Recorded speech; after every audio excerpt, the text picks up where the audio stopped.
Praise lord. క్రీస్తు యొక్క పరిచర్యలో మన సహోదరులు సిద్ధు అన్న గారు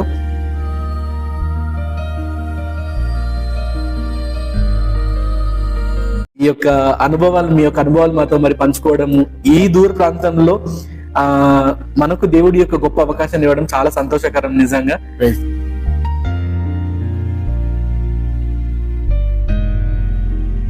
ముందుగా ఎలా అన్నా, మీరు రక్షణ అనుభవం అనేది ఎలా జరిగింది మీకు? సో చాలా మంది మా గ్రామస్తులు, మా ఊళ్ళో వాళ్ళు ఎవరు కూడా సువార్తను అంగీకరించట్లేదు, సువార్తను వినట్లేదు, సువార్తను అంతా కూడా వాళ్ళు ఏం చేస్తారు, వ్యతిరేకిస్తున్నారు. సో అలాంటి స్థితిలో, అలాంటి సమయంలో నేను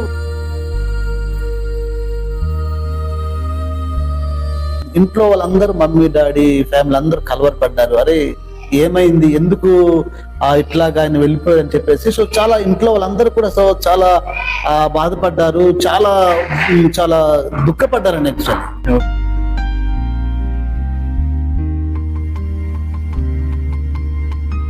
చిన్న ప్రశ్న అన్న, ఈ మన క్రైస్తవ సమాజంలో చాలా మంది ఆరంభం బాగుంటుందన్న. ఓకే అన్న. ఆరంభం తర్వాత లోకాన్ని సంపాదించుకోవడానికి వాళ్ళు ముందుకెళ్తున్నారు. ఓకే, మీకు ఎప్పుడైనా కానీ అలా అనిపించిందా? లోకంలోకి ఇంకెళ్ళిపోవాలని గానీ, ఆస్తుల్ని గానీ, అంతస్తుల్ని సంపాదించాలి అనుకోవడం కానీ, ఇలాంటి ఎప్పుడైనా ఆలోచనలు ఏమైనా వచ్చాయా?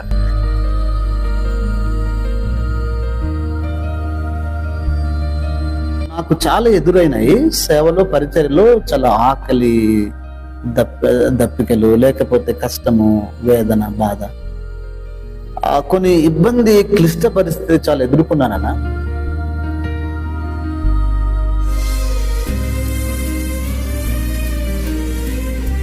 ఈ సేవా పరిచర్య అనుభవాల్లో ఏదైనా చేదు అనుభవాలు మీరు ఎప్పుడైనా ఎదుర్కొన్నారా?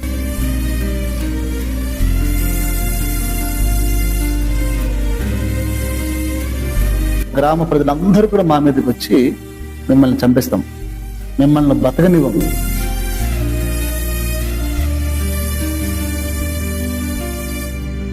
దేవుని యొక్క పరిచర్యలో ఉన్నప్పుడు ఎవరైనా కానీ మన మీదికి రాళ్ళు రూపడం కానీ ఇలా నిందించినప్పుడు, మనం వాళ్ళని ప్రేమిస్తే దేవుడు నిప్పులు కురిపిస్తారని చెప్పేసి అని అంటారు. ఓకే ఓకే, అంటే ఇది ఏ రకమైనటువంటి నిప్పులు అనొచ్చు?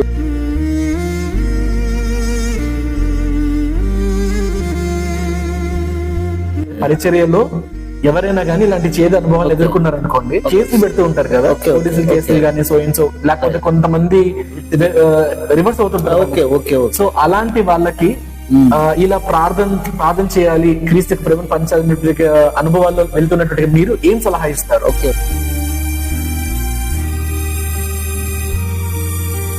యేసయ్యను ఎంత అవమానిస్తున్నా, యేసయ్యను ఎంతగా హింసిస్తున్నా, యేసయ్యను సిలువ చెంతకు తీసుకుని వెళ్ళిపోతున్నా ఆయన.